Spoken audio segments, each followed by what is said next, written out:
Hello my dear students, welcome to Tawani tutorials. मैं आपका दोस्त डॉक्टर आशीष टवानी स्वागत करता हूं आपका सॉल्यूशंस टाइटल में। हम लोग पढ़ रहे थे रेवल्स लॉ और हम लोग ऑलरेडी डिस्कस कर चुके हैं कि टोटल प्रेशर ऑफ सॉल्यूशन अगर मेरे पास दो कंपोनेंट्स का एक बाइनरी सॉल्यूशन है, दोनों वोलेटाइल है, तो पहले का पार्शियल वेपर प्रेशर P1, दूसरे का पार्शियल वेपर प्रेशर P2, उन दोनों को जोड़ दूं तो बन जाता complete pressure of the solution, that is called P। Total pressure भी बोलते हैं इसको, PT या P टोटल या सिर्फ P लेटर से भी डिनोट करते हैं। ठीक है, फिर रेवल्स लॉ, ये थोड़ा सा लॉ था। रेवल्स लॉ से P1 इज P01 x1 और P2 is P02 x2। Simplify करके अलग-अलग वर्जन बनाए जा सकते हैं, एक इन टर्म्स ऑफ x2 और एक इन टर्म्स ऑफ x1। ठीक है, मैं सब बच्चों की तो असाइनमेंट चेक नहीं कर पाया, लेकिन जितने चेक किया, एक बच्चे ने भेजा था जितनी देर तक मैं देख पाया। ठीक है, उन्होंने x1 के टर्म्स में भी एक्सप्रेशन क्रिएट किया है। ठीक है, वो बालक ये रहा उधर, हाँ देवांग ना, ये देवांग के लिए जोरदार तालियां बजाओ। एक ही बच्चे ने सुना, बाकी ने किया होगा तो अच्छी बात है, पर मैं देख नहीं पाया, तो मैं आज देख लूंगा। ठीक है, तो मैंने ताली उनके लिए दी थी, फिर उन्होंने अगर कर लिया होगा तो। अब जो करेंगे तो बस सब कर रहे थे तो हम भी कर लेते हैं वाला मामला रहेगा। ठीक है, पर कर लेना चाहिए, क्योंकि मैंने आपको पहले भी बोला कि जरूरी नहीं टीचर्स हमेशा x2 के टर्म्स में पूछे, question can be framed in terms of x1 also. चलो ठीक है, मुझे फिलहाल रेवल्स लॉ की ग्राफ समझाने के लिए इस इक्वेशन की जरूरत है। टोटल वेपर प्रेशर P, जैसे P बोल दो, P टोटल बोल दो, या P कैपिटल T सफिक्स में लगा के बोल दो। ठीक है, equals to P01 x1 plus P02 x2। जब तक ये याद रहेगा तब तक आपको रेवल्स लॉ का ग्राफ समझता रहेगा। जिस सेकंड पे आप इसको भूल गए उस समय पे रेवल्स लॉ समझना ग्राफिकली बंद हो जाएगा। ठीक है, पहले बोलो कंप्लीट कॉम्प्लिकेटेड है, इजी यहाँ तक का ही पूछ रहा है, इधर का नहीं पूछ रहा। इजी है। दो कंपोनेंट्स, दोनों कंपोनेंट्स ने प्रेशर अप्लाई करनी है। पहले के पार्शियल प्रेशर का नाम P1, दूसरे के पार्शियल प्रेशर का नाम P2। दोनों ने मिलकर सॉल्यूशन बनाया तो सॉल्यूशन का कंबाइंड प्रेशर P या P टोटल। समझ गया? अब P1 according to Raoult's law is P01 x1, according to Raoult's law P2 is P02 x2। Clear? ठीक है, अगर ये समझने के बाद आगे का समझना बिल्कुल आसान हो जाएगा। इसमें यहाँ पर एक्चुअली 1 2 3 ग्राफ्स है। We have total of 3 graphs. ठीक है, ड्रॉ करते मत बैठो, एज इट इज आपके बुक्स में नोट्स में सब मिल जाता है।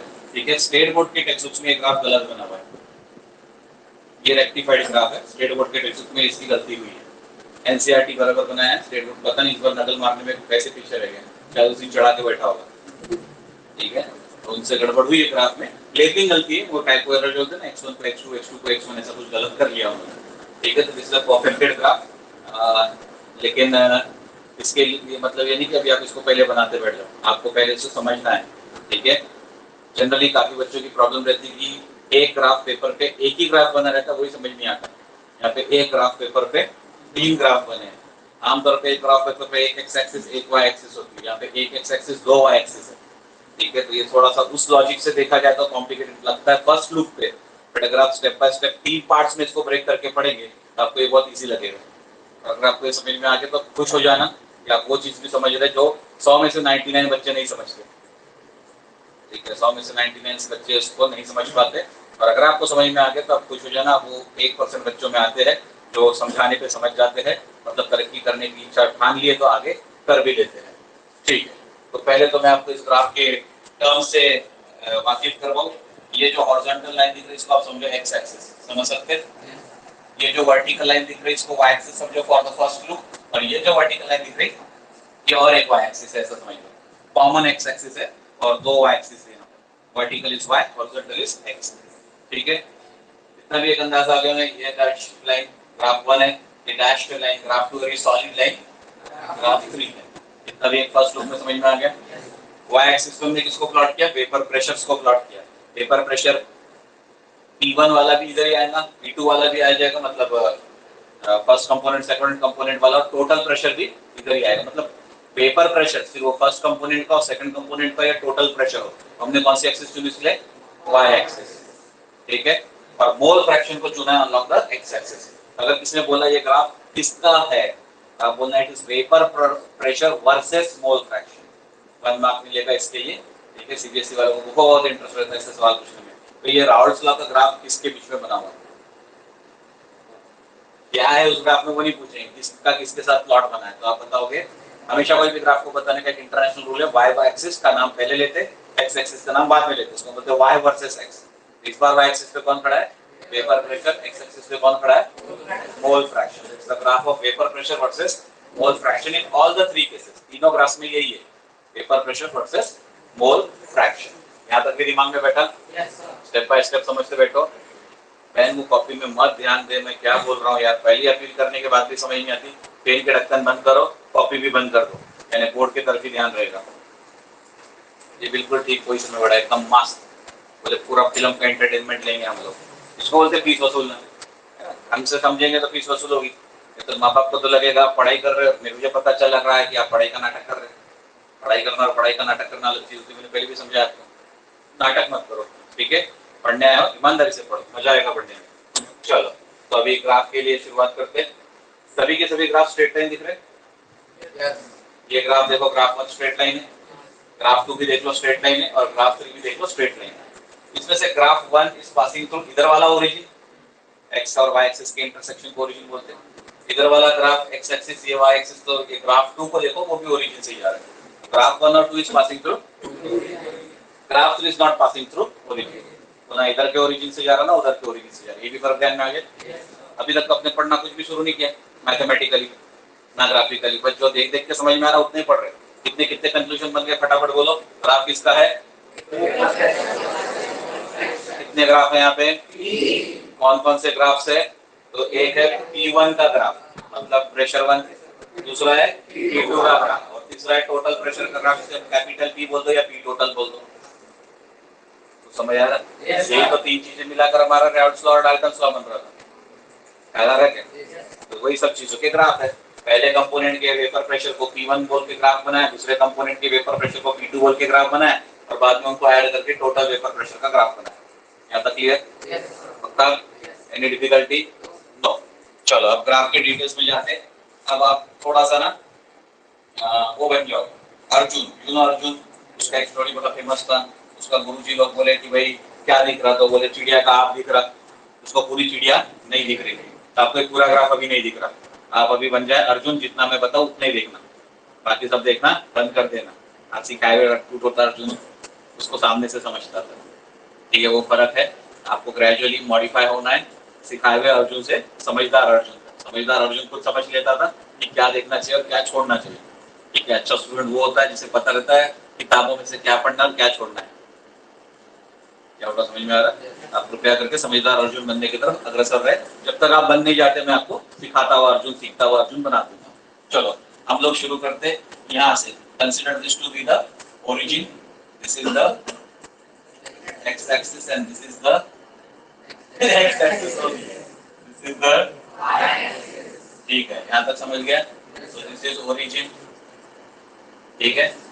अब हम लोग पहला ग्राफ का स्टडी कर रहे हैं, तो पहले ग्राफ का शेप भी आपको दिख रहा होगा, ठीक है? This is the shape of the first graph. ये शेप ऐसा ही क्यों आया ये सोचेंगे। ग्राफ 2 और ग्राफ 3 समय दिखने लगे, जितनों को मैंने ड्रॉ किया उतना ही आपको दिख रहा होगा, ये समझ के चलो।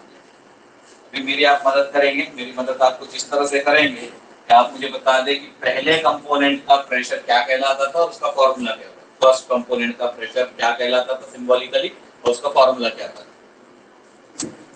यस चावला जी।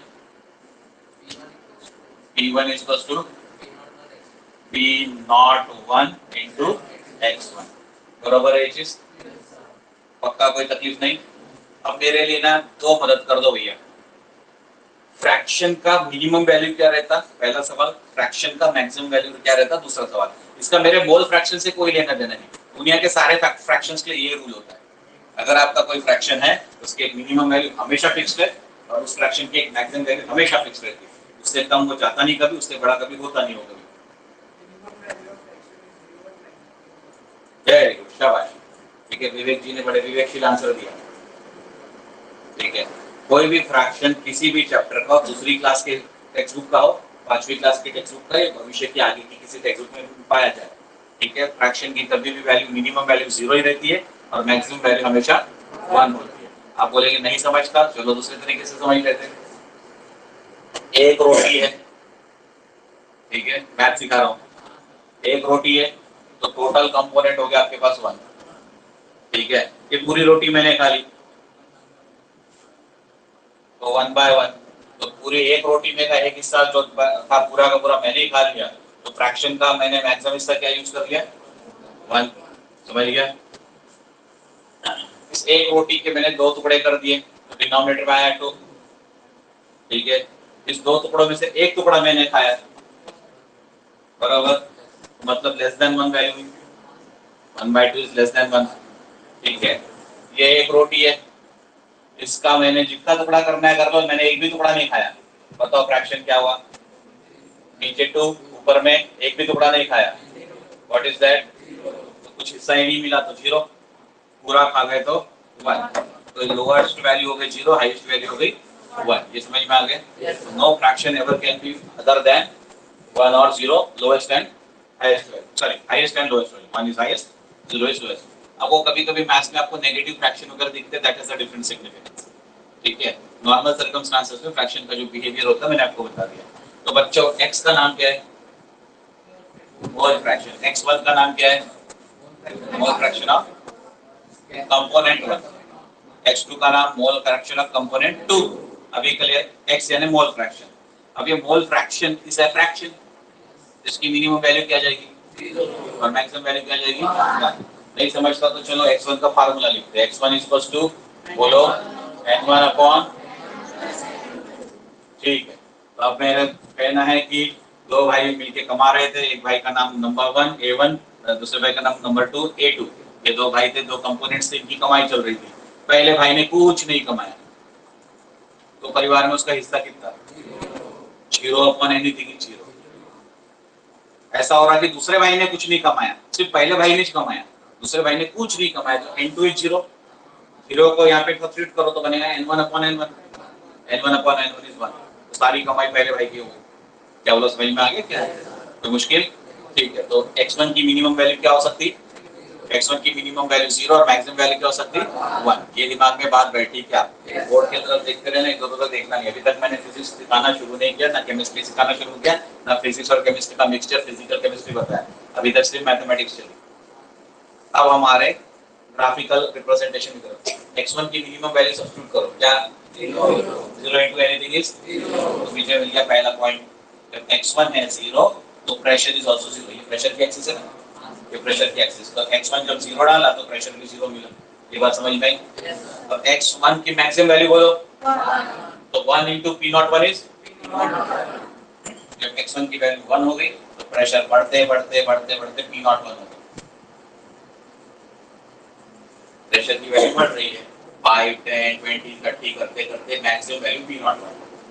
ये समझा क्या? एक बार फिर से करूँ कि मुश्किल हुआ? समझ गए सबको? चलो फिर से एक बार देख लो, कुछ बच्चों की आवाज आई नहीं मुझे। ये ओरिजिन जहाँ पे mole fraction of first component is 0, तो मेरा P1 का एक्सप्रेशन क्या है बेटा? P01 into x1। मैंने x1 की वैल्यू 0 डाली, 0 into anything is 0। इससे पहला पॉइंट ये हुआ। फिर x1 की वैल्यू क्या होगी? 0 से 0.1, 0.2, 0.3। तो 0.1 into P01 थोड़ा बड़ा हो गया, then 0.2 into this। एक काम करो, P01 की वैल्यू 10 ले लो। ऐसा कर लो क्या? P01 की वैल्यू 10 ले लो, जिनकी मैथ्स अच्छी उनके लिए अच्छा हो जाएगा। P01 की वैल्यू 10 ले ली, ठीक है?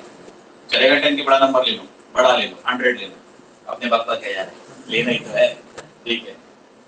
तो P01 की वैल्यू मैंने रख दी 100 into, पहली बार x1 था 0, तो 0 into 100 is 0। दूसरी बार ले लेते कि x1 is 0.1, तो P01 कितना हुआ? 100, x1 हो गया 0.1, मिलाकर P1 कितना हुआ? 10। समझ लो यहाँ पे कहीं है 10, ये 10। प्रेशर की वैल्यू क्या बनी? 10। This is the paper pressure P। अभी कह रहे हैं ग्राफ 1 में बोलूंगा ये P1 चल रहा है, इस एक्सिस पे क्या चल रहा है? P1। फिर अगर मैंने बना दिया इसको से 0.5, मोल कंपोनेंट, मोल फ्रैक्शन बढ़ाते जाओ। पहला भाई ज्यादा कमा रहा, पहले 0.1 कमाया, 0.5 कमाया, बोलो अब कितना हो गए? 50 हो गया। तो अभी 50 का पॉइंट यहाँ पे लेके आ जाओ, ये 10 था, ये समझ लो 50 है। 50 तो x01 की वैल्यू 0 से बढ़ते जा रही है ना। 0.1 x1 की वैल्यू 0.1 मैंने यहाँ लिया, x1 की वैल्यू 0.5 मैंने से यहाँ पे ले लिया, 0 और 1 के बीच में। तो मुझे पॉइंट का वैल्यू क्या है? 50। अब मैंने इसको बढ़ा दिया से 0.9 कर दिया। पहला भाई बहुत कमा रहा, ये कितना हो गया? 90। तो 0.0, 0.1, 0.234, 0.5, 0.678, 0.9। 0.9 जब x1 बना तो पी नॉट 1 से मल्टीप्लाई करके क्या मिला 90, 10 20 30 40 50 60 70 80 90। मैंने ये पॉइंट को जोड़ा, यहाँ पे पॉइंट मिला, समझ में पॉइंट्स कैसे प्लॉट कर रहा हूँ। और अगर मैंने इसका वर्क दिया कि भाई सिर्फ पहला कंपोनेंट ही कमा रहा, दूसरा कंपोनेंट कमा ही नहीं रहा, तो इसकी मैक्सिमम वैल्यू हो गई 1, 100 into 1 is, तो फिर x1 की वैल्यू क्या होगी 1.0, पहले 0.9 था 1.0, अब क्या हो गया इसके लिए p1 100, this is the value of 100, ये हमारा 90 था, समझ रहा है क्या बोल रहा हूँ। तो उस वैल्यू को हमने क्या बोला 100 की वैल्यू को p01 आया ना, तो मैंने इसे ग्राफिकली p01 लेबल कर दिया। कितनों के ग्राफ समझ में आया जल्दी, सच्ची समझ गया, सच्ची ठीक है। तो सेकंड ग्राफ को कौन समझाएगा, सेकंड ग्राफ की शुरुआत x2 के रेफरेंस में करो, पहले तो इक्वेशन कौन सा चुनोगे, इसको बोलना है हाँ, तो कमेंट में प्लीज मत बोला करो बेटा, यस बोलना, बोलो अबे एलएचएस तो बता दे। हाँ पहले लेफ्ट हैंड साइड से शुरू कर दे, तू क्या चाइनीज है, उर्दू क्या लिख रहा पता नहीं, ऐसे लिख रहा है, ऐसे बोल दिया अगर p02 x2 is equal to, इधर का बोल दे बाद में, उर्दू स्टाइल में चल रहा हो तो, अंग्रेजी स्टाइल में चल रहा हो तो इधर से बोल दे, ये क्या बीच में अटक गया, पूरा पूरा बताया कर, शाबाश कुछ तो बताया, उसने शाबाशी दे दिया। इसका फार्मूला क्लियर सबको, इसमें यहाँ पे 0 मिनिमम 1 मैक्सिमम, बस दो ही वैल्यूज में सोचने से काम चलेंगे, 0.5 मिला बीच का, दो वैल्यू से सोचने से काम निपट जाएगा। ठीक है, ग्राफिकली कौन आके यहाँ पे समझाएगा, अरे चेहरे की रौनक कुछ अलग ही चल रही है, इसका मतलब बहुत मजा आ गया है, समझ में आ गए ग्राफ। ठीक है, 3 बच्चों में कॉन्फिडेंस, एक थोड़ा सा डरपोक चल रहा है, आगे क्या होने वाला है, पांचवा बच्चा सोच रहा है मैं भी ट्राई क्यों ना कर लूं, ठीक है ज्यादा में ज्यादा क्या होगा। ठीक है, इसको देखकर लड़कियों में जोश आया, उत्साह आया, और इसके साथ अब कमेंटेटर परेशान हो गए, वो सोच रहे किसको बुलाए। ठीक है, आदित्य बिरला जी आ जाइए, बिरला वो नहीं है, बनेंगे वो विषय,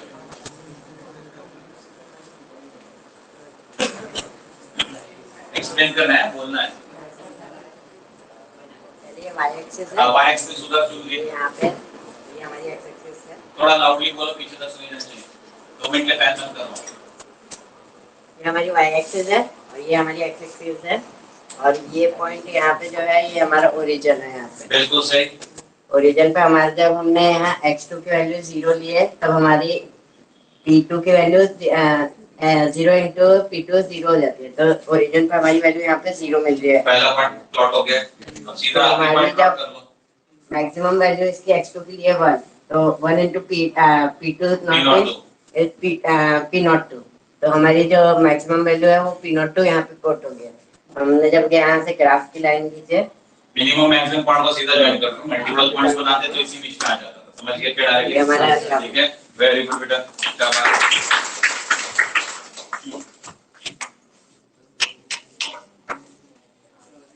तीसरा ग्राफ समझना थोड़ा सा समझदारी का काम हो सकता है। मेरे पास एक तरीका है कि मैं आपको जुगाड़ से समझाऊं, एक तरीका ये हो सकता है कि मैं आपके पीछे मैथमेटिक्स में लग जाऊं जम के और आपका 1 घंटा टाइम पास उसमें करा दूं, आपका जुगाड़ समझना है।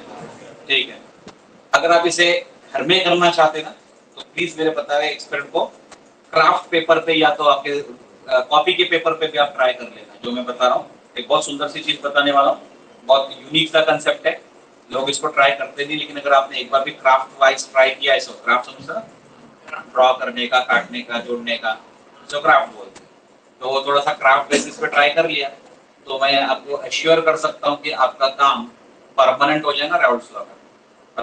घर में करने को इसके लिए ज्यादा में ज्यादा 10 मिनट लगेंगे, इंक्लूडिंग कॉपी का पन्ना फाड़ना, उस पे लाइंस बनाना, कैंची से काटना, और मैं जो बोल रहा जो सबसे कमजोर बच्चा वो 10 मिनट लगेंगे, उससे ज्यादा नहीं लगेगा, और जो स्मार्ट बच्चे वो ज्यादा में ज्यादा 2 से 3 मिनट में निपटा देंगे। ठीक है, आप जरूर करके देखना, आपको फ्री वाली टेस्ट बता रहा हूँ खुद की स्ट्रेंथ आइडेंटिफाई करने, 2 मिनट में होता कि 5 मिनट में होता कि 10 मिनट लगते कि होता ही नहीं, क्या होता समझ में आ गया। क्या होता है कि जब आप हमारे जैसे काउंसलर्स के पास आते हैं तो हम 5,000 रुपए चिपका देते हैं आपको को 1 घंटा बात करने के लिए, करवाते ऐसे सब आइटम आपको तो समझ नहीं आता, लेकिन हम कंक्लूजन चिपका देते हैं, तुमको तो मैं सेल्फ इवैल्यूएशन दे रहा हूँ, खुद कर लो, 5,000 बचा लो। ठीक है, रेडी। अगर मैं पहले ग्राफ की बात करूं तो पहले ग्राफ ने कितनी एरिया कवर करी, पहले ग्राफ ने कितनी एरिया कवर करी, बराबर। आप इस साइज का एक ट्रायंगल कट करना, ठीक है, ग्राफ बना के इस साइज का एक ट्रायंगल कट करना, एक्जैक्टली सेम साइज का और एक ग्राफ रेडी रखना, एक्जैक्टली सेम साइज का ग्राफ रेडी रखना। मतलब आप कार्बन से बना लो लगे तो कार्बन कॉपी समझता है, लेकिन आपको झंझट नहीं कि मेजरमेंट फिर से देखते बैठे। फिर क्या करो आप, एक दूसरे ग्राफ से इतना वाला ट्रायंगल कट करके निकालो। क्या पूरा समझ रहा? दूसरे ग्राफ से ये वाला ट्रायंगल कट करके निकालो। काट लिया? पक्का? अब दूसरा ट्रायंगल जो काट के निकाला ना, उसे फ्लिप कर दो। फ्लिप कर दो मतलब ये पॉइंट इधर, ये पॉइंट उधर, तो ये पॉइंट ऊपर चला जाएगा। ये वाला रेड ट्रायंगल फ्लिप कर दोगे तो ये साइड इधर, ये साइड उधर और ये साइड ऊपर। तो समझ रहा क्या? तो एक्चुअली आप नया रेड ट्रायंगल क्या दिखेगा समझ रहा? ये नहीं दिखेगा आपको, ये वाला दिखना बंद हो जाएगा। समझ रहा क्या? फिर से बता दूं, ये वाला जो रेड ट्रायंगल है वो फ्लिप होकर किधर जाने वाला है? ये इधर आ जाने वाला है। ये समझ में आ गया क्या? सेम ट्रायंगल है और ब्लू ट्रायंगल कहाँ था? ये तो पहले से अपनी जगह पे। तो P1 प्लस P2 किया ना, इसलिए P टोटल बना। इतना तो समझा क्या बोला? ये वाली एरिया P1 रिप्रेजेंट कर रही, ये रेड वाली एरिया एक्चुअली इधर थी, मैंने काट के उधर फ्लिप कर दी, तो दैट इज P1 ये वाला एरिया और वो वाला एरिया P2 जो भी था, उन दोनों को ऐड कर दिया P1 प्लस P2, जो P टोटल वाली ग्राफ है। इतना समझा क्या बोला? क्रिकेट टॉपर्स लोग के ये तरीके रहते हैं, देखने का पर्सपेक्टिव बदल देते हैं। ठीक है, अच्छा मैंने एरिया चेंज करी क्या? मैंने कोई नियम भी नहीं तोड़ा फिजिक्स का। Area under the graph is the given value. ये आपने फिजिक्स में पढ़ा है 9th में पहली बार, 11th में दूसरी बार। ठीक है, तो मैंने वही नियम का इस्तेमाल किया है और कुछ नहीं किया, सिर्फ लॉजिक लगा दी कि ये ट्रायंगल को पलटा के मैं इधर लेके आया। ठीक है, तो दोनों ट्रायंगल का एडेड वैल्यू ये बनेगा ना? यस और नो? इतना तो सही में ध्यान में है, सच्ची बोलो तो झूठ मत बोलना। सही में ध्यान में आ गया? ठीक है, करो अपने क्राफ्ट, उसका वीडियो शूट करके भेजो मेरे को। ठीक है, पहले रेडी कर लेना, बाद में उसका वीडियो शूट करके मुझे भेजना। पहले रिहर्सल मार लेना, उसके बाद वीडियो शूट करना, कमेंट्री देना, कुछ ना कुछ बोलना उसके साथ। हिंदी में बोलो, इंग्लिश में बोलो या मराठी में बोलो, लेकिन बोलो। आपकी कॉन्फिडेंस लेवल किसी और लेवल पे चली जाए। अच्छा पक्का कुछ भी बोलो, मैं क्लास में किसी का कोई वीडियो डिस्कस नहीं करूंगा अगर खराब बना दो। अच्छा बना तो तारीफ जरूर करूंगा। ठीक है, ट्राई करो, उसके बाद राउंड्स को आपके दिमाग में परमानेंटली घुस जाएगा। मैंने पहले क्या किया, P01 सॉरी उल्टा हो गया, P01 x1 करके P1 निकाली, पहली ग्राफ बन गई। फिर क्या किया, P02 x2 करके P2 निकाली, दूसरी ग्राफ बन गई, और टोटल मार लिया तो मुझे तीसरी ग्राफ मिल गई। अब जिसे टोटल मैथमेटिकली मारना है, ग्राफ पेपर क्राफ्ट नहीं करना, तो मुझे टोटल करवा के देता। ठीक है, थोड़ी सी मेरी मदद करना। 0 plus P01 is how much? तो ये पॉइंट मिल गया। ठीक है, ये हाइट प्लस ये हाइट यहाँ पे जोड़ दो। क्या समझ रहे? ये पहले ग्राफ की हाइट, ये दूसरे ग्राफ की हाइट, इस पॉइंट के लिए। तो ये हाइट को ड्रॉ कर दो यहाँ पर, तो आपको ये नया पॉइंट मिल गया। फिर शुरू करते हैं, इस पॉइंट को ले लिया रैंडम में। पहले ग्राफ के लिए मैंने ये हाइट लिया, दूसरे ग्राफ के लिए मैंने ये हाइट लिया, सेम पॉइंट है, मान लो ओवरलैप कर रहा है। ठीक है, अब ये हाइट उखाड़ के यहाँ जोड़ दो, यहाँ से उखाड़ के यहाँ जोड़ दो, ये नया पॉइंट मिल गया। ठीक है, समझ रहा है क्या? मैं मैथमेटिकली पॉइंट से ढूंढ रहा हूँ। ठीक है, क्योंकि मुझे करना क्या है, P1 और P2 की वैल्यू ऐड करनी है। तो ये P1 की ग्राफ वाली वैल्यू है, ये P2 की ग्राफ वाली सेम पॉइंट की वैल्यू है, ऐड कर दिए। नहीं समझ रहा तो मैं वैल्यूज लिख के देता हूँ। यहाँ पे क्या था 0, यहाँ पे हमने क्या लाया था 10, यहाँ पे कहीं लाया था हमने 50, यहाँ पे कहीं लाया था 90 और यहाँ पे हो गया था 100। याद है क्या? नहीं, मैंने इधर लिखना चाहिए। मोल फ्रैक्शंस थे, मोल फ्रैक्शन था 0.1, 0.5, 0.9 और 1.0, 10, 50, 90 और ये 100, बराबर। तो अगर मैंने यहाँ का 0.9 लिया और मुझे 10 मिलता है, तो दूसरे ग्राफ का 0.9 यहाँ पर आएगा बेटा, क्या पहले का 0.1 है? समझ रहे हैं? पहला ग्राफ मैंने क्या किया था, 0 से 1 लिया, उधर से इधर। दूसरा ग्राफ में इधर 0 से उधर 1 ले जा रहा हूँ। ख्याल में आ रहा? तो अगर पहले ग्राफ का 0.1 उधर है तो और 0.9 इधर है, तो दूसरे ग्राफ का 0.1 लिया, 0.9 हुआ। ऐड करूंगा तो क्या होगा, पहले का 0.9 यहाँ पर है और दूसरे ग्राफ का 0.1 भी यहाँ पर है, तो दूसरे का पॉइंट ये वाला, तो पहले का 10 दूसरे का 90 मिलाकर क्या होगा 100। ऐसे करते जाओगे तो आपका तीसरा ग्राफ भी बन जाएगा। क्लियर है? आप इसको अगर सीरियसली बना लोगे तो आप घर में क्या करना, इतना झंझट नहीं पालना है, तो स्केल लेना, स्केल से ये हाइट गिनना, स्केल से उसी पॉइंट से ये हाइट भी गिनना। ऐड कर लिया, अब स्केल से ये हाइट से ये हाइट गिन लेना, वो हाइट सेम आ जाएगी। क्या बोला समझे? ये तो और सिंपल तरीका हो गया। आप ऐसे भी प्रूव कर सकते हैं, कोई जगह पे कोई भी रैंडम पॉइंट पे एक पॉइंट ले लो, यहाँ पे स्केल से ये हाइट गिनो, उसी पॉइंट से स्केल से ये हाइट गिनो, इन दोनों हाइट को ऐड करके देख लो, कैलकुलेटर वगैरह से कर सकते हो, लॉगबुक से तो होना नहीं है एडिशन, समझिए आपको ऐसे आता नहीं होगा डेसिमल में एडिशन। ठीक है, इन दोनों लेंस को ऐड करके फिर स्केल यहाँ रख दो, इस हाइट तक सेम वैल्यू है। क्या आपको समझ में आ रहा है? तो ये सिंपल तरीका है, अगर आपको मैथमेटिकली मोल फ्रैक्शंस के साथ ट्राई नहीं करना है, हाइट टू हाइट ऐड करो, नेट हाइट मिल जाएगी, नहीं कर। ठीक है, कर सकोगे क्या? मैंने आपको बहुत सारे तरीके बता दिया। कौन ऐसे बच्चे जिनको तीनों ग्राफ ख्याल में आ गए? ठीक है, तीसरे ग्राफ में कौन सा मेथड अच्छा लगा, हाइट वाला या फिर वो मोल फ्रैक्शन की वैल्यूज वाला, या तो फिर वो ट्रायंगल काट के ऊपर टाने वाला? ठीक है, अगले साल से फिर एक ही मेथड सिखाऊंगा। जो भी है, मेरे तो ये सब मेरे जुगाड़ में करते हैं। ठीक है, हाँ बेटा, हाँ बेटा क्या है कि मैंने ये कभी नहीं बोला कि दोनों को मैंने 50-50% का मिक्सचर बनाया। कभी बोला कि A1 कंपोनेंट 50% लो, A2 कंपोनेंट 50% लो, इक्विमोलर परसेंटेज में लो। तो अगर किसी की हाइट कम दिख रही है, मतलब वो माइनर फ्रैक्शन था, तो कम वेपर प्रेशर पैदा किया। दूसरा मेजर फ्रैक्शन रहा होगा, उसने ज्यादा वेपर प्रेशर पैदा किया। आप 40 रुपए कमाते होंगे, आपके बड़े भाई 60 रुपए कमाते होंगे, तो दोनों का सेम लेवल पे रखो, 40 को नीचे रखूंगा, 60 को ऊपर रख लो। आप समझा क्या हुआ? दोनों भाई अगर कमा रहे इक्वल इक्वल, तो ये दोनों हाइट इक्वल आ जाती सेम लेवल पे, वो तो बड़ी आइडियल सिचुएशन हो जाती कि दोनों की इनकम हमेशा इक्वल हो जाए।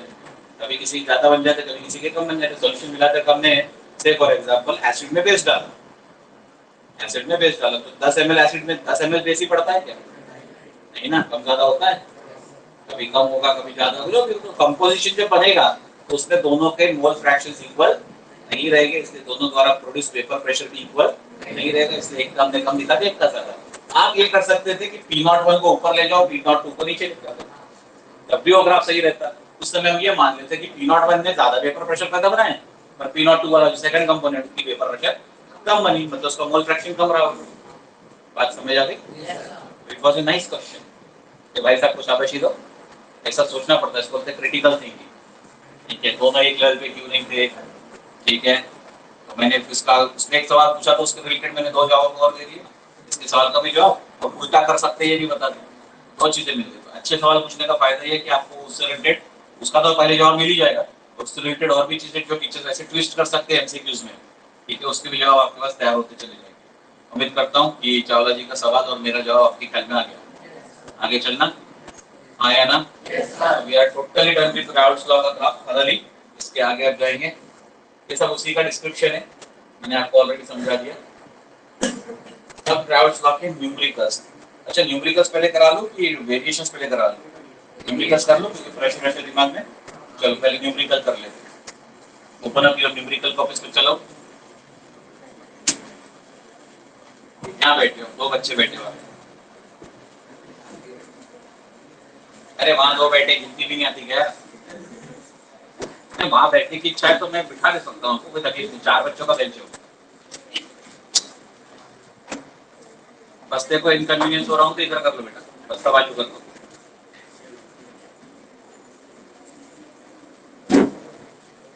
एक क्लास के लिए इतना बड़ा बैग, मतलब 2 टेस्ट का मसाला इसके अंदर रखा हुआ है, जो टेस्ट के दरमियान काम आता है, जैसे कि कार्डबोर्ड, पाउच, स्केल, रबर का, मैं वो सब बोल रहा हूँ। आप लोग बड़े समझदार है, मैं जानता हूँ। मैं समझाता जो वो आप कभी नहीं समझते, और जो मैं नहीं समझाना चाहता वो आप पहले समझ लेते। ठीक है, कॉपी खुल गई, क्वेश्चन लिखो। डिक्टेशन की जरूरत है क्या? देख देख के लिख लेंगे ना? तो मैं अपनी आवाज थोड़ी सी बचा लेता हूँ।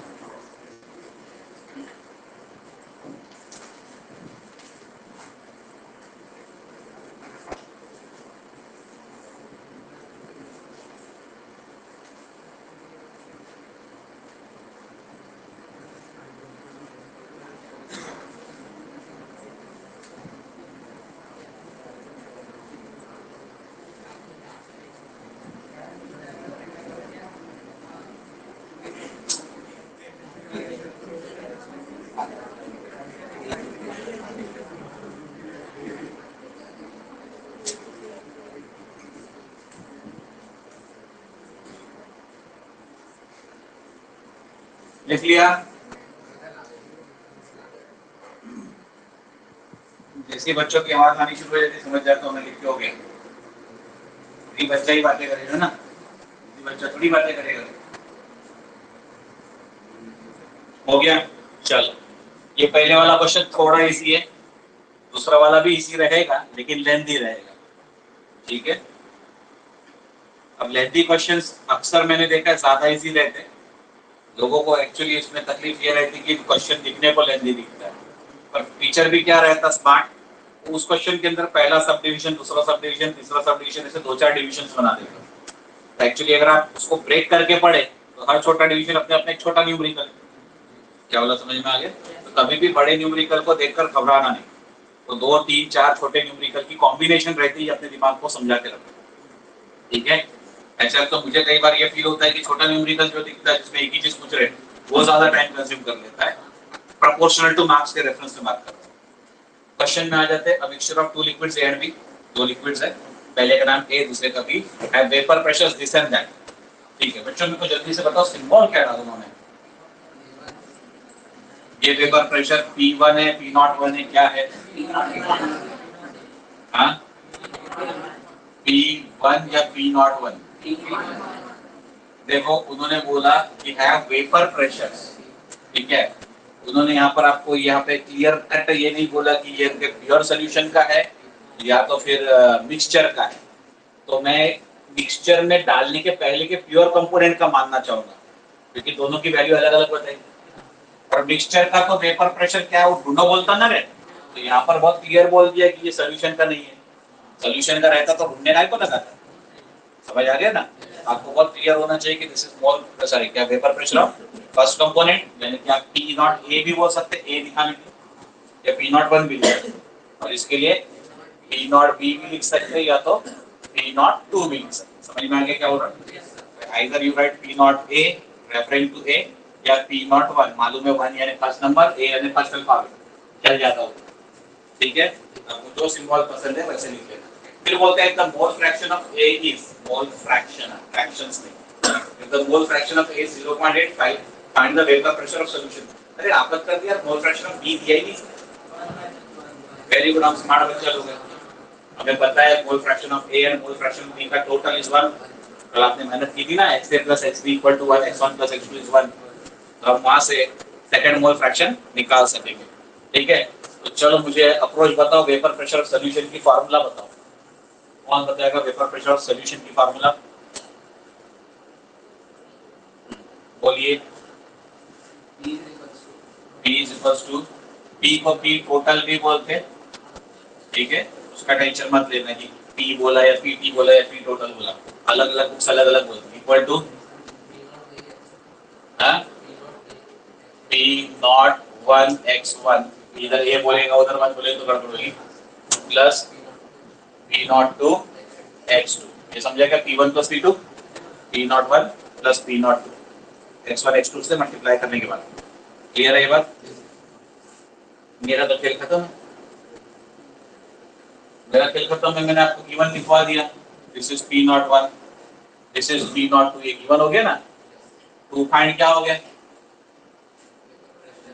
यानी P, और साथ में क्या दिया आपको उसने, X1, और X2 को आप 1 - X1 करके सब्स्टिट्यूट कर लो। 1 मिनट रुक जाओ, आप कर लोगे, भिड़ जाओ, लग जाओ, जुट जाओ। 1 मिनट से ज्यादा समय नहीं लेना, लेकिन डू इट फास्ट। गिवन में 3 चीजें हैं, P नॉट 1, P नॉट 2 और X1। टू फाइंड में P टोटल, फॉर्मूला भी रेडी है, वैल्यू भी रेडी है। Put the values, get the answer is algebra, not chemistry.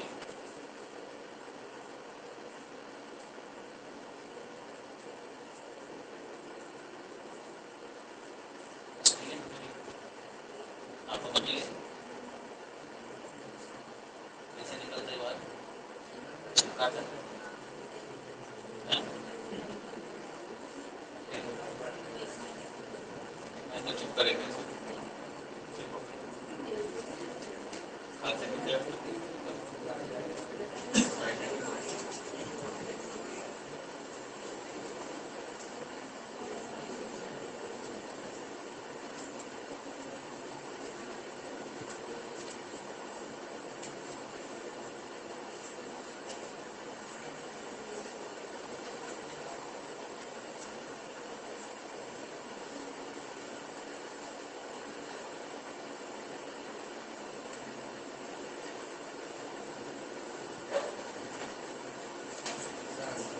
आगे आंसर बधाई हो। चलो जिन लोगों को कुछ नहीं समझता इधर देख लेंगे। पी नॉट वन दिया है आपको, पी नॉट टू दिया है, आप ए और बी बोल सकते थे जैसे मैंने बोला। फिर mole fraction of first component दिया x1 या x है बोल दो। सेकंड फ्रैक्शन कंपोनेंट का मोल फ्रैक्शन चाहिए था 1 माइनस x1 कर लो, आपको उसका भी मोल फ्रैक्शन मिल गया। ठीक है, total vapour pressure of solution P naught one x1 plus P naught two x2, A और बी बोल सकते हैं आप वन और टू को। ठीक है, वैल्यूज डाला और मल्टीप्लिकेशन करके आंसर निकाला। जिनको कुछ भी नहीं समझता, ठीक है, इधर देख लो भाई, हमने 10 के पावर को कॉमन निकाला है। ठीक है, x से 0.85 था तो उसको 1 में से माइनस किया तो 0.15 xd हो गया, मतलब x2 हो गया। ठीक है, फर्स्ट कंपोनेंट का वेपर प्रेशर रेडीमेड दिया हुआ था, कॉपी किया। ध्यान दीजिए बीच में एडिशन का साइन है, this is x1 into p01 या xa into p0, फिर ये प्लस, फिर x भी ये रहा, p0 भी ये रहा। समझ में आया क्या? इन दोनों नंबर्स में से आपको करना क्या स्मार्ट वर्क? अभी पहले इन दोनों नंबर को मल्टीप्लाई करके इसे लाया, इन दोनों नंबर को मल्टीप्लाई करके ये नंबर लाया, बीच का प्लस मेंटेन किया। 10 टू पावर 4 दोनों में मल्टीप्लाइड था, इसलिए एक ही बार में मैं कॉमन निकाल लूंगा अगले स्टेप में। 10 टू पावर 4 दोनों में था ना, तो मैंने इसको यहाँ पे कॉमन निकाल लिया। इन नंबर्स का सिंपल एडिशन करो, you get this much 10 to power 4 as it is. Since it was pressure, तो हम लोग ने इसको न्यूटन पर मीटर स्क्वायर या पास्कल बोल दें। ये समझ में आ गया? न्यूटन पर मीटर स्क्वायर भी बोल सकते हैं, पास्कल भी बोल सकते हैं। मैंने न्यूटन पर मीटर स्क्वायर इसलिए प्रेफर किया क्योंकि गिवन डाटा में जो प्रेशर थे तो न्यूटन पर मीटर स्क्वायर की भाषा में थे, इसलिए मैंने फाइनल आंसर भी उसमें लिखना पसंद किया। समझ गया क्या? जिसको छापना हुआ कर रहा है वो छाप लो जल्दी से। जिन्होंने खुद निपटा लिया आंसर, बधाई के पात्र हो। Shall I move to the next question? जिन बच्चों के आंसर नहीं आए लेकिन वो जिद्दी बच्चे हैं कि मैं करके ही रहूंगा, उन्होंने सिर्फ क्या करना चाहिए बताओ?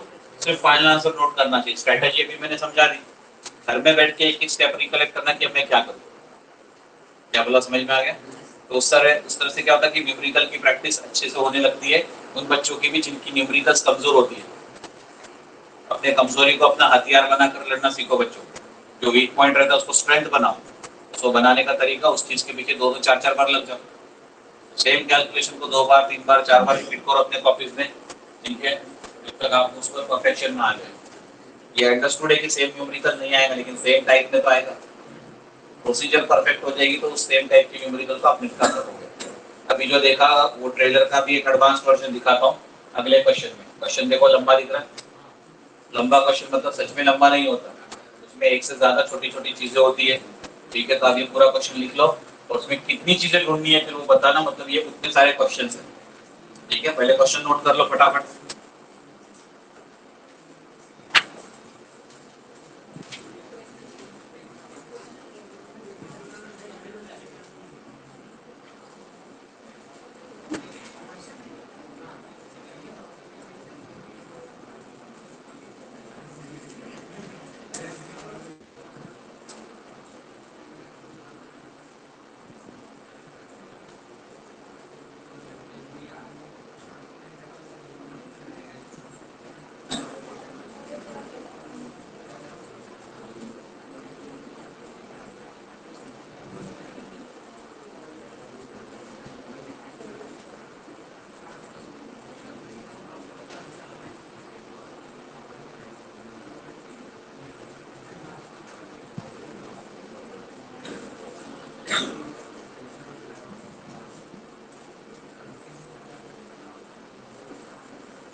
लिख लिया?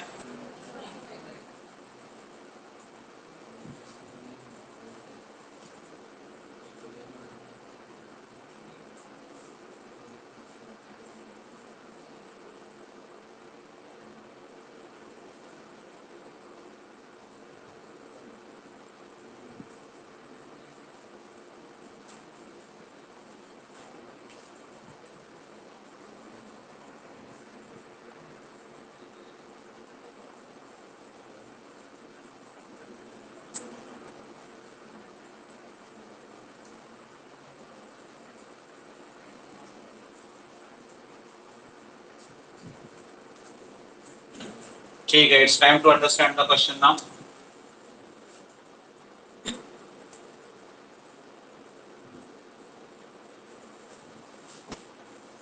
Mixture of benzene and toluene contains 30% by mass of toluene.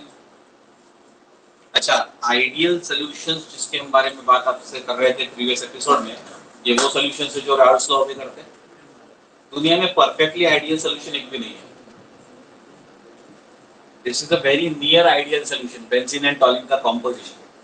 ठीक है, आइडियल सॉल्यूशंस के एग्जांपल्स के तौर पे इसे ट्रीट किया जाता है बेंजीन और टॉलिन, यानी इसको हम बोलते हैं क्लासिकल एग्जांपल, मतलब आप जो एक्सपेक्ट करते हैं उसके बहुत आसपास वाला एग्जांपल. ठीक है, बहुत प्रिसाइसली तो नहीं बट वेरी नियर प्रिसाइसली वो उसे ओबे करता है. परफेक्ट आइडियल सॉल्यूशन हमारे पास एक भी नहीं. आइडियल वर्ड अपने अपने एक फेक वर्ड है. ठीक है, फिजिक्स में जब भी वर्ड आइडियल आता है, केमिस्ट्री में वर्ड आइडियल, फिजिक्स से छोड़ दो, इनफैक्ट साइंस में भी वर्ड जब आइडियल आता है, इट्स अ फेक वर्ड. इसलिए क्योंकि रियलिटी में उसका एग्जिस्टेंस ही नहीं होता. व्हेन वी से आइडियल स्टूडेंट, बताओ दुनिया में कोई आइडियल स्टूडेंट तुमको अभी नजर आता है? पुराने जमाने के मत बताना, अभी के जमाने में कहीं ना कहीं डिस्ट्रैक्शन चलता है हर बच्चे की जिंदगी में. क्या अंदर भी आइडियल स्टूडेंट, आइडियल टीचर? क्या आपको लगता है सारे टीचर आइडियल होते हैं? मुझे तो डाउट है, एक भी नहीं रहता. ठीक है, हाँ वैसे आजकल काफी टीचर आइडियली आइडियल टीचर जरूर हो गए. हाँ, ये इस पर से समझता हर दूसरे चौथे दिन किसी न किसी टीचर का रिज्यूम हमारे ऑफिस में लंबा हो जाता. अच्छा, वो मेरा ऑफिस का मेरे तक पहुंचा तक ही नहीं पर फिर भी मेरा नंबर कैसे अरेंज करते हैं मनोज सर का, फोन करते सर 2 दिन पहले आया था, रिज्यूम देके गया था, क्या हुआ? टीचर्स इतने दिमाग से भी आइडियल है कि रिज्यूम दे दिया मतलब जॉब मिल गया, ऐसा तो नहीं देते. ठीक है, इसका मतलब इनकी स्टूडेंट लाइफ बहुत ही झंड दी. इन्होंने प्रैक्टिकल दुनिया समझी ही नहीं. बेटा इतने आसानी से जॉब नहीं करती आज के तारीख में, और लग भी जाए तो ट्यूशन टीचर्स भी टीचर्स को रखते हैं अगर 3 से 5 हजार रुपये महीना दे रहे हैं, जो स्कूल के फीस चल रहे थे. बिल्कुल समझता है वो टीचर पढ़ाने को क्यों आता है, उसका तो पेट्रोल पानी ही निकलता नहीं उसमें. चाहे घर में बैठ के दिमाग आइडल हो रहा था तो अपने बच्चों का आइडल कर देता, खुद को बिजी रख के आइडियली आइडल खाली. ठीक है, मेरा दिमाग घर में बैठे बैठे शैतान का घर ना बन जाए, इसलिए मैं थोड़ा सा पेट्रोल पानी फूक कर चला जाता हूँ. पेट्रोल पानी का पैसा ट्यूशन वाले से ले लेता हूँ. पता नहीं क्या चल रहा है. हम तो पूछते क्या करना चाहते हैं इतने कम सैलरी में? Sir I want to excel my skills and refine myself and prove myself to be an excellent teacher. क्या रट्टा मार के आता. ठीक है, पढ़ाएगा क्लास में, पढ़ाओ, ये सर पढ़ाएंगे. जैसे उसका डेमो लेना शुरू करते 2-5 मिनट में पसीने छोड़ जाते, समझ जाते हैं रट्टू तोता टीचर है. एनीवेज, परसेंटेज वाली गेम आ जाएगा तो ज्यादा खुश हो जाएगा. अपने बच्चों की परसेंटेज में फट जाती है. पता नहीं क्यों तो 5वीं क्लास का परसेंटेज तुमको इतना परेशान करता है. परसेंटेज मतलब सारे नंबर 100 के बीच में खेल रहे हैं. ये पहला दिमाग में डाल दो, 100 is not a big number. अगर मैंने बोला 30% टॉलिन है, 70% बेंजीन है, दो ही लोग है ना. 30% टॉलिन है तो 70% बेंजीन है. 100 के ऊपर परसेंटेज जाता नहीं. ये तो बिजनेस थोड़ी है, प्रॉफिट हैज रिजन 200%. प्रॉफिट 200% बढ़ गया बोले बिजनेस में. होता कभी कभी किसी किसी बड़े बड़े लोगों के बिजनेस में. ठीक है, मेरा पॉइंट ये है कि हमारा मैथ्स जो चलता है साइंस में, एक फिक्स्ड रेंज में 100% के ऊपर हम कभी नहीं जाएंगे. 30% टॉलिन है तो 70% बेंजीन है. तो मैं इसे क्या लिखूंगा? 30 ग्राम्स टॉलिन, 70 ग्राम्स बेंजीन. समझ में आया डाटा इंटरप्रिटेशन कैसे करना? ठीक है, 30 डिग्री सेंटीग्रेड, इससे मेरा कोई लेना देना नहीं. सिर्फ वो बोल रहा है टेम्परेचर इज कांस्टेंट. दो बार बता के क्या आपको ध्यान ही रहा हो, आपको 2 बार सेम टेम्परेचर लिख के दे रहा है, मतलब वो बोल रहा है टेम्परेचर इज कांस्टेंट. क्योंकि आपको याद दिला दो, टेम्परेचर चेंज होने से सॉल्युबिलिटी चेंज होती है. याद है? भूल गए? तो टेम्परेचर सेम है, वो इनडायरेक्टली आपको उस थ्योरी पॉइंट का रिवीजन करा रहा है.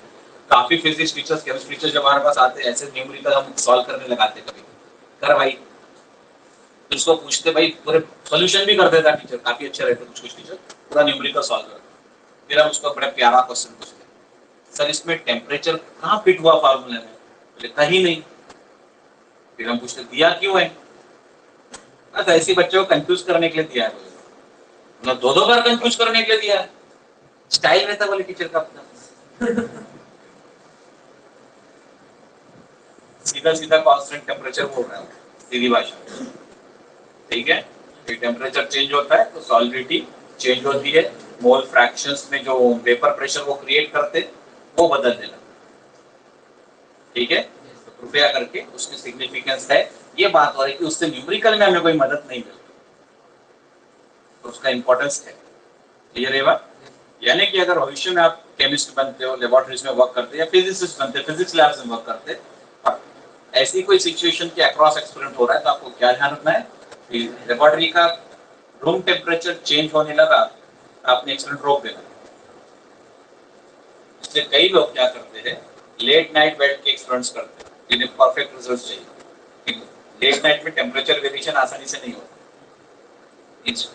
दोपहर से शाम तक एक्सपेरिमेंट जा रहा है तो टेम्परेचर वेरिएशन पक्का आता है, या अर्ली मॉर्निंग एक्सपेरिमेंट हो रहा है तो धूप जैसे जैसे चढ़ते जाते एक्सपेरिमेंट में टेम्परेचर वेरिएशन आने लग जाता है। समझ में आ गया? तो साइंटिस्ट लोग जो इन बातों को गहराई से समझते हैं, वो जानबूझ के लेट नाइट में जाग जाग के एक्सपेरिमेंट्स करते थे ताकि टेम्परेचर वेरिएशन ना हो, या जो भी रहे तो माइनर वेरिएशन रहेगा तो नेग्लिजिबल इफेक्ट आएगा। ठीक है, थ्योरी का इतना डिटेल आपको जानकारी समझ में आ गया तो खुश हो जाओ। पर बोर्ड वाले भी नहीं पूछते, एंट्रेंस वाले भी नहीं पूछते, इसलिए जिसको इग्नोर करना है वो इग्नोर कर सकता है इस इंफॉर्मेशन को एट दिस स्टेज।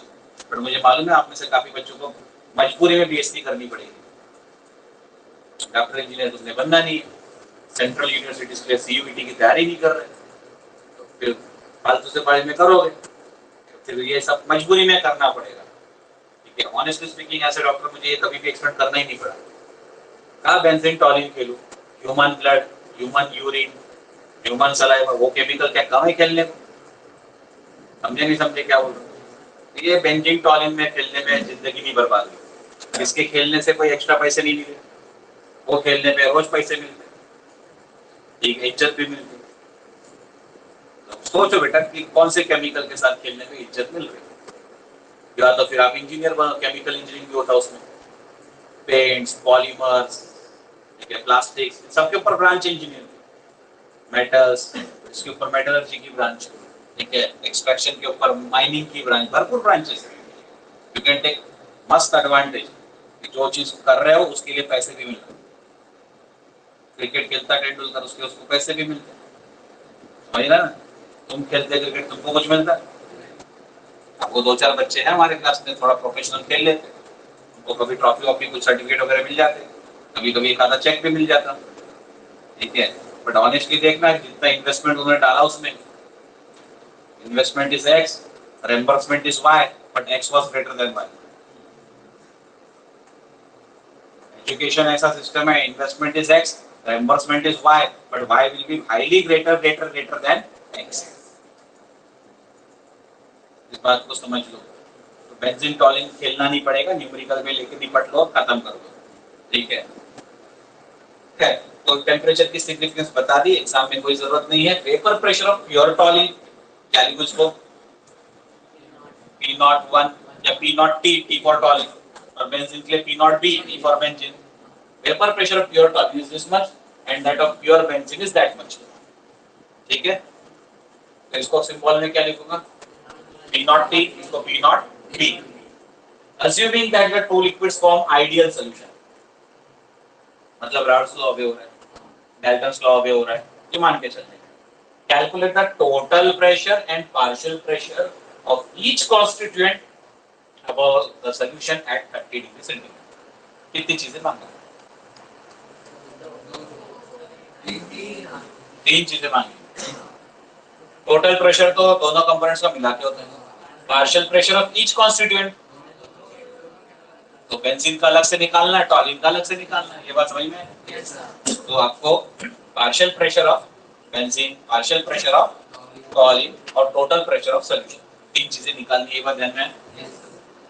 तीन चीजों को आप सेपरेट तीन न्यूमेरिकल समझ लो तो ये न्यूमेरिकल छोटा हो गया। एक साथ अपना दृष्टिकोण रखे, अबे इतना लंबा छोड़ देता, मत छोड़ो, ये फार्मूला बड़ा सिंपल है। क्या सिंपल फार्मूला है? P total is P01 x1 plus P02 x2 जो पिछले न्यूमेरिकल में किया, तो उससे आपका P टोटल निकल जाएगा और बाद में P1 P2 इंडिपेंडेंट निकाल दो, खत्म। शुरू करो, चलो स्टार्ट करते हैं इस कांसेप्ट को। 30% मास ऑफ टॉलिन तो 70% मास ऑफ बेंजीन हुआ, तो वेट यानी कि mass of toluene equal to 30 gram, weight यानी कि mass of benzene, B for benzene is 70 gram. 100 में से 30 माइनस कर लिया। यहाँ तक का डाटा समझा 30% का।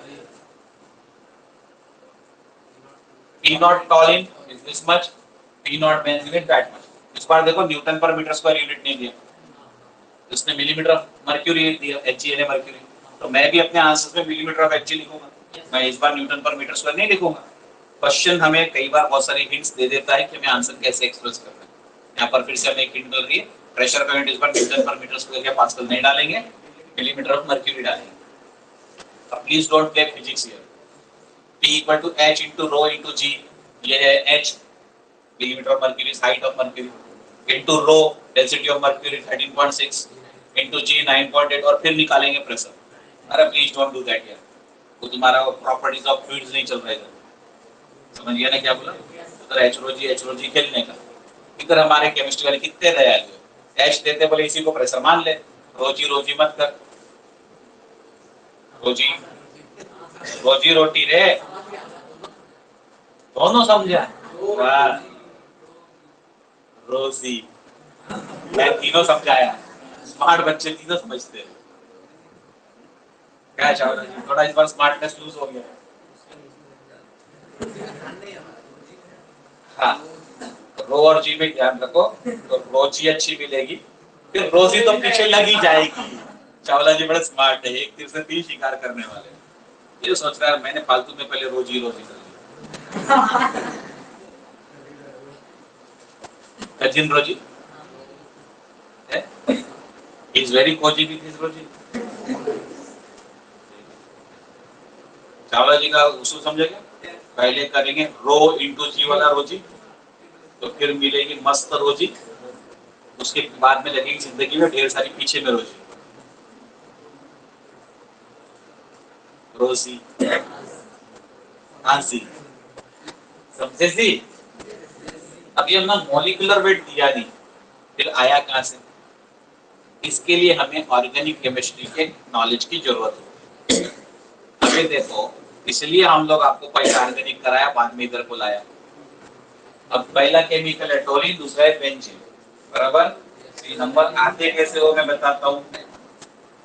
बेंजीन इज कार्बन छक्का, हाइड्रोजन छक्का, तो 6 carbon into mass of 1 carbon plus 6 hydrogen into mass of 1 hydrogen। 12 6 शेवंती 2 नंबर की, प्लस छक्का,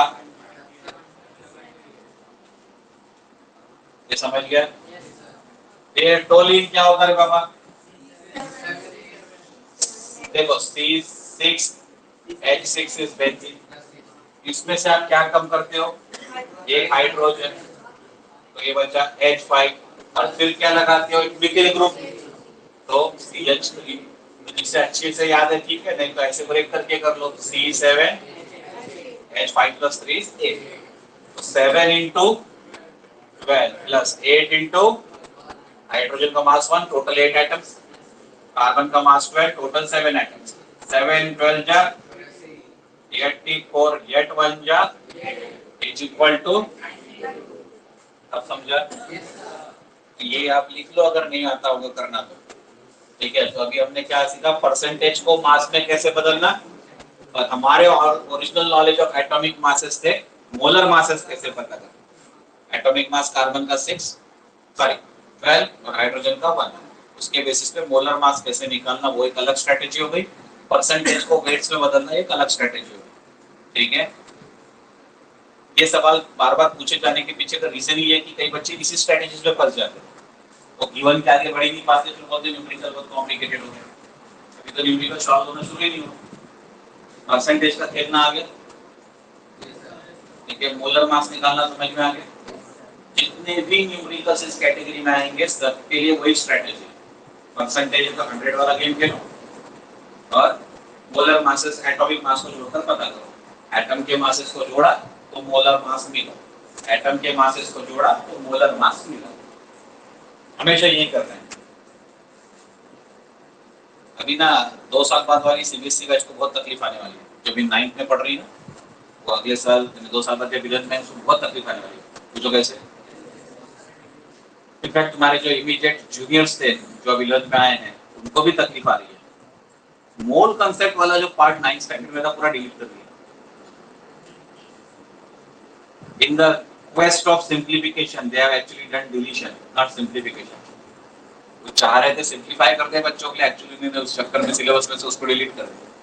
ये बच्चा मोल नाम की चीज जब 11th में पहली बार देखता तो शॉक रहता है। इस साल हमारे पास 11th में जो बच्चे आए थे आपके जूनियर्स, उनको मोल सुनकर बड़ा अजीब सा लग रहा है कि क्या लेकर आ गए। ठीक है, स्टेट में पहले भी था, अभी भी मेंटेन है। एनसीईआरटी की टेक्स्ट उसमें मेंशन्ड है, लेकिन अलग से सर्कुलर निकाल दिया, डिलीट कर दो, पढ़ाना मत। ठीक है, गड़बड़ होगी ना। ठीक है, छाप दिया यहाँ तक। To find total pressure of the solution. आप सिर्फ पी भी लिख सकते हैं, आपको जैसा पसंद हो। बेंजीन का पार्शियल प्रेशर, ठीक है, और ये क्या लिख दिया, टॉलिन का चाहिए था ना। अच्छा यहाँ ये टॉलिन है, ये बेंजीन है, और ये सॉल्यूशन का टोटल प्रेशर, इसको पी लिख सकते हैं। समझ गया क्या? Given to find done. Solution के लिए बाकी फार्मूले आपको पता है तो आप मैनेज कर ही लोगे।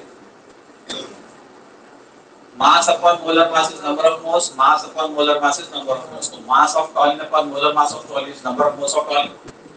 मास of benzene divide by molar mass of benzene is number of moles of benzene. अब आप बोलो आपको लॉग बुक की जरूरत है भी या नहीं? लिटरली है, क्योंकि आपके पास 3 डेसिमल्स तक पहुंचने के लिए और कोई तरीका नहीं है। टोटल नंबर ऑफ मोल्स, तो दोनों को ऐड कर दो, टोटल मिल जाता है। अब मोल फ्रैक्शन ऑफ टॉलिन निकाला, मोल फ्रैक्शन ऑफ बेंजीन निकाला, कैसे निकलता? टॉलिन के moles n1 upon m1 plus n2। फिर बेंजीन के केस में आप डायरेक्टली सबट्रैक्ट करके निकाल लो, या पहले बेंजीन का निकाला तो टॉलिन का सबट्रैक्ट करके बना लो। क्या बोला, समझ में आ गया? तो आपने मोल फ्रैक्शन ऑफ टॉलिन निकाला तो 1 में से उसे माइनस करके मोल फ्रैक्शन ऑफ बेंजीन निकाला। यहां तक कोई तकलीफ? अब आ गए सॉल्यूशन के टोटल प्रेशर की तरफ। x1 into P01 plus x2 into P01। 1 यानी टॉलिन तो मैंने T लिख दिया, 2 मतलब बेंजीन यानी D लिख दिया। ठीक है, क्या मेरे पास xp अवेलेबल है? यस। क्या मेरे पास xp अवेलेबल है? यस। क्या मेरे पास ये वेपर प्रेशर ऑफ टॉलिन दिया हुआ है? गिवन डाटा में दिया हुआ है। क्या मुझे वेपर प्रेशर ऑफ बेंजीन दिया हुआ है? यस, ये गिवन डाटा में दिया हुआ है। वैल्यू डाला, ध्यान रखो मल्टीप्लिकेशन पहले सॉल्व होता है। इसको मल्टीप्लाई करके ये नंबर लाया, प्लस फिर ये रहा, इन दोनों को मल्टीप्लाई करके ये रहा। काफी बच्चों से गलती क्या होती है, दिस मल्टीप्लाइड बाय दिस करते, उसमें इसको ऐड करते और जो नंबर आता है उसमें उसको मल्टीप्लाई करते। नहीं, तुम नहीं करते होंगे, लेकिन बहुत बच्चे देखे मैंने। ठीक है, कल का एक किस्सा बताता, स्टूडेंट का नाम नहीं बताऊंगा, जूनियर बैच का किस्सा है। A girl sent me a photograph some days back। उसके स्कूल ने न्यूज़पेपर में उसका फोटो छपाया, उसके स्कूल ने उसे ट्रॉफी दिया, 95 पॉइंट समथिंग परसेंटेज उसने 10th में स्कोर किया CBSE board. She very happy, result देख के आई आल्सो हैप्पी। खैर मैंने नहीं पढ़ाया था उसको, कल हम डायमेंशन के लिए, I hope you remember dimensions, MLT वाला कंसेप्ट। तो कंसेप्ट आया m raise to power 0 upon m raise to power 0। तो फिर हमने इंडाइसेस के रूल से स्टेप बाय स्टेप दिखाया।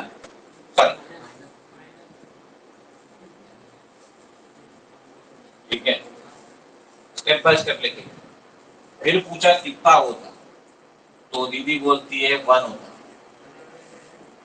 फिर मैं उसको दूसरे तरीके से पूछा, बोला ये कितना होता, मैंने कहा ऐसा आ जाए,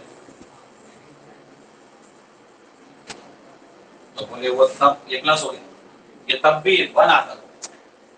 ठीक है, तो मैंने सिर्फ अपना सर फोड़ना बचा लिया, सर मेरा था। ठीक है, 2 दिन पहले खान सर ने मुझे मस्त बात बताई। उनके क्लास में एक बच्चे को पूछा, उन्होंने हाफ डिवाइड बाय हाफ, तो बच्चे ने बोला 0। बोले क्यों? बोले बढ़ गया तो कुछ नहीं बचा इसलिए 0। तो मैं बोला वाह, सर के पास एक नंबर बेवकूफ बच्चा गया, पर मेरे पास तो उसका भी टॉपर है। हाफ अपॉन हाफ कट के 0 हो जाता है, ये अलग लेवल का ज्ञान, और इसकी लेवल ही कुछ और है। ठीक है, इसने उसको 95 पॉइंट सम परसेंट दिया। कि पेरेंट एडमिशन कर बोले सर हमारी बच्ची इतनी होशियार है, मैथ्स में फुल आउट ऑफ फुल लिए बोले उसने। मुझे लगता है उसने एग्जामिनर को भी डैम फुल बनाया। सब अच्छा, एक बार नहीं, दो बार नहीं, तीन तीन चार चार बार पूछ रहा हूँ, अटकी हुई है। मैंने उसको कैसे समझाया उसके बाद, सुनो अच्छे से। तो बेटा सोच, तेरे पास 0 रुपए है, मेरे पास 0 रुपए है, अपन दोनों अपने अपने 0 रुपए लेके दुकानदार के पास जाते, तो क्या दुकानदार अपने को 1 रुपए की चॉकलेट देता? बोलते नहीं। यहाँ पे कॉमन सेंस काम कर रहा है, बोले नहीं। तो फिर 0 + 0 1 कैसे होता? होता ना बोले। कैसे पढ़ते और कैसे बोर्ड वाले मार्क्स देते, मैं रियली डोंट नो। तो अभी मैं आज खान सर को ढूंढूंगा, सर को बताऊंगा सर किताब उसको मत दो, मेरे पास उसका भी बड़ा टॉपर अवेलेबल है, उससे बजा क्या बोले जबरदस्त ज्ञानी, चपरा ज्ञानी, इसको देना पड़ता है टॉपर शीट। क्या हो गया? कौन सा लेवल पे है और कुछ है क्या? हाँ वो थोड़ा होता रहता है, वो हो जाता। ये एकदम जबरा जबरदस्त वर्ड, लेवल ही समझ नहीं आया मेरे को, मास्टर को नहीं समझ में आया, इतना उच्च लेवल का नॉलेज हो, समझ रहे?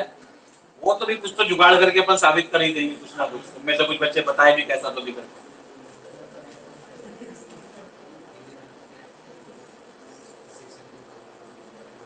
मुझे मेरे टीचर्स इस वजह से बहुत पसंद है, मेरी पूरी टीम पे मुझे बहुत फक्र है। इस लेवल से भी बच्चों को उठा के उन्होंने आगे लेके गए, डॉक्टर इंजीनियर बनाया। ठीक है, वो बच्चे का भी कुछ ना कुछ अच्छा हो ही जाएगा, ऐसा नहीं कि कुछ नहीं हो सकता। बट कभी कभी सीरियसली लगता है कि हम लोग को बहुत ज्यादा स्ट्रगल करना पड़ रहा है। ये रीजन था why we started the lower class unit 8, 9, 10 वाला। उसके पीछे रीजन ये था कि कम से कम जो बच्चे हमारे पास पढ़ ले लोअर क्लास, उसको हायर क्लास में अड़चन न ले। 95% वाला बच्ची 0 + 0 1 करती है, 0 - 0 भी 1 करती है, हमारे लिए किसी चमत्कार से कम नहीं था। 2-2, 3-3 बार वेरीफाई कर रहे, इलस्ट्रेशन दे रहे, तो इलस्ट्रेशन में अलग आंसर दे रहे। 0 रुपीज + 0 रुपीज से 1 रुपए की चॉकलेट नहीं आती बोले, इधर में आती है। हाँ, तो इसलिए मेरे को बताने में कोई शर्म नहीं है बेटा।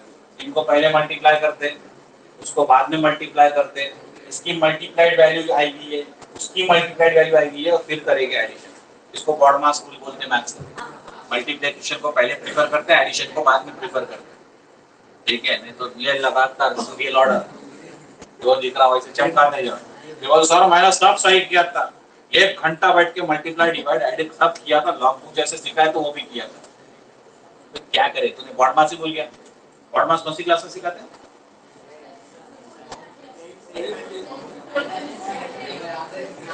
फोर्थ फिफ्थ में सिखा देना चाहिए, और जिसने पहली बारी बॉड मास में गलती की उसका काम नहीं खींच देना चाहिए। भाई साहब समझ लिए अभी, नहीं तो जिंदगी डैश होने वाली है, तेरे लगने वाले हैं। जाओ अकेला है। ठीक है, ये एडिशन कर लोगे? मेरे को अभी लॉग कैलकुलेशंस में इंटरेस्ट है, तुम घर पे करना, मेरा काम है अभी मैं तुमको सिर्फ आपको समझाता हूँ। ठीक है, अब पार्शियल प्रेशर के तरफ जा रहे हैं। टोटल प्रेशर निकाल ली ना आपने, ये total pressure, partial pressure, component into this, component into that, mole fraction वाला वैल्यू डाला, आंसर निकाला। फाइनल आंसर मैंने यहाँ पे समराइज कर दिया। ठीक है, आप चाहो तो इसके फोटोज ले लो, इधर गए आगे चले गए।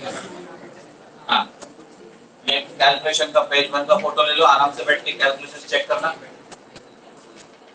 ठीक है, ग्रुप पे डाल देना ताकि मैं बाजू हो जाता। अब कैलकुलेशन प्लीज चेक करना, चलाना मत, तो तुम बोले अपने पास आ गया एग्जाम के दिन देख लेंगे। डायरेक्ट एग्जाम के दिन देखने से नहीं होता। कितनों के लाखों की वांदे हैं बीबी? 1 2 3 4 5 6 7 8 9 9-10 बच्चों का प्रॉब्लम है। जूनियर बैच में रिसेंट में कभी ना कभी आएगा लॉ कैलकुलेशन का क्लास, उसी ना के बैठ जाना उसको। ठीक है, कोई भी अभी नियरेस्ट छुट्टी जो आ रही है बता देना, यानी आपके टाइम टेबल उनके टाइम टेबल से मर्ज करा सके उस दिन के लॉ कैलकुलेशन क्लास। मुझे नहीं लगता मुझे क्लास लेने को देंगे वो। ठीक है, अगला वाला भी फाइनल ये पार्शियल प्रेशर टॉलिन और बेंजीन के वो तो उसका सिर्फ समरी लिख दिया हमने, that doesn't make any difference. हो गया क्या? ठीक है, please check the calculations. With log calculations करना, और मुझे लॉग वाले फोटोज नहीं करना, तब मुझे ऐसी हो जाए कि आपने लॉग कैलकुलेशन किया। जिनकी लॉग कैलकुलेशन की टेंशन है, जिनके लॉग कैलकुलेशंस की टेंशन है, वो ऐसे बच्चे इस न्यूमेरिकल को, इस वैरायटी के न्यूमेरिकल्स को नहीं कर पाएंगे। कर पाने के लिए जो समय लगता है कम से कम पौन घंटा लग जाएगा अगर आप मैन्युअली डिवाइड और मल्टीप्लाई करते बैठे। बहुत फास्ट होंगे आधी घंटा, लॉग बुक से करोगे ज्यादा में ज्यादा 9 से 10 मिनट, ज्यादा में ज्यादा 9 से 10 मिनट लॉग कैलकुलेशन से जाते हैं। मैंने छुट्टी नहीं बोला, मैंने बहुत क्लियर एक बात बोली थी कि अगर मेरा रॉल्स लॉ, उसके न्यूमेरिकल्स और रॉल्स लॉ के ये कवर नहीं हुए तो मैं मान लूंगा कवर हुए।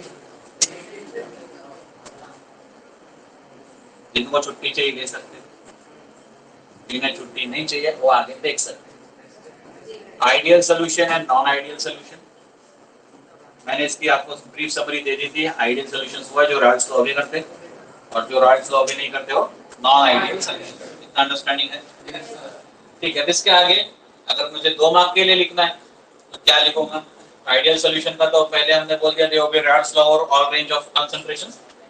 इंटरेस्टिंगली जब मिक्स होते हैं तो नो हीट इज रिवॉर्ड, ये एडिशनल कैरेक्टरिस्टिक है। जैसे इसका बेस्ट एग्जांपल मैं बोला बेंजीन मिक्स्ड विद टॉलिन। जब मिक्स करोगे तो heat of absorption, heat of evolution कुछ नहीं होगा, यानी कि delta H of the mixture is always 0। Heat ना एब्जॉर्ब होती ना हीट इवॉल्व होती। हीट एब्जॉर्ब हुई होती तो डेल्टा एच, कुछ चीज एब्जॉर्ब होती है तो पॉजिटिव, कोई चीज का लॉस होता तो इवॉल्व हो गया होता तो डेल्टा एच, हीट इवॉल्व हो जाता तो डेल्टा एच क्या होता? हीट एब्जॉर्ब होता तो, लेकिन बोले नो इट इज इवॉल्व और एब्जॉर्ब, इसलिए डेल्टा एच इज 0। ये इसका एक एडिशनल कैरेक्टरिस्टिक है। ठीक है, तो ये हमेशा ध्यान रखिएगा कि आइडियल सोल्यूशन वो है जहाँ पे मिक्स करने के बाद भी हीट का ना एब्जॉर्प्शन होता ना इवोल्यूशन, जो प्रैक्टिकली होता नहीं है। अगर 2 लोग मिलते हैं तो 2 लोगों के मिलने के लिए कुछ ना कुछ तो स्वार्थ होता है। बिल्कुल निस्वार्थ रहेंगे, ना लेंगे ना देंगे, ना खाऊंगा ना खाने दूंगा, ये पॉसिबिलिटी बहुत रेयर है। ठीक है, वो तभी हो सकता है जब 2 लोगों में ज्यादा फर्क ना हो, जैसे बेंजीन और टॉलिन एक ही खानदान के भाई है ना, तो जहाँ पे ज्यादा फर्क नहीं है कंपाउंड्स में, तब वहां पर ऐसी सिचुएशन हो सकती है। इसलिए हम बोलते हैं कि आइडियल सोल्यूशन वाली सिचुएशन बहुत रेयर है। There is no volume change. No volume change मतलब मान लेते बेंजीन का वॉल्यूम है 10 ml, टॉलिन का वॉल्यूम है से 15 ml, तो total volume would be 25 ml, 10 + 15। क्या होता है कि कभी कभी इस नियम में गड़बड़ दिखती है। से पानी में आपने दारू मिलाई, या दारू में पानी, से दारू is 50 ml, water is 50 ml, expected volume मिलेगा कुछ 95 96 ml, तो 4-5 ml किधर गया रे? ना मुन्ना ना, पानी और अल्कोहल के आसपास में इवापोरेशन में पानी से ज्यादा जल्दी अल्कोहल इवापोरेट होता है। ये बेंजीन वगैरह क्या हल्के ये भी हंसते हैं, फटाफट इवापोरेट होते, वोलेटाइल केमिकल्स है, तो लेमन नहीं पड़ते बेंजीन में। मैं भी स्पेशलिस्ट, मैं इधर ध्यान दो।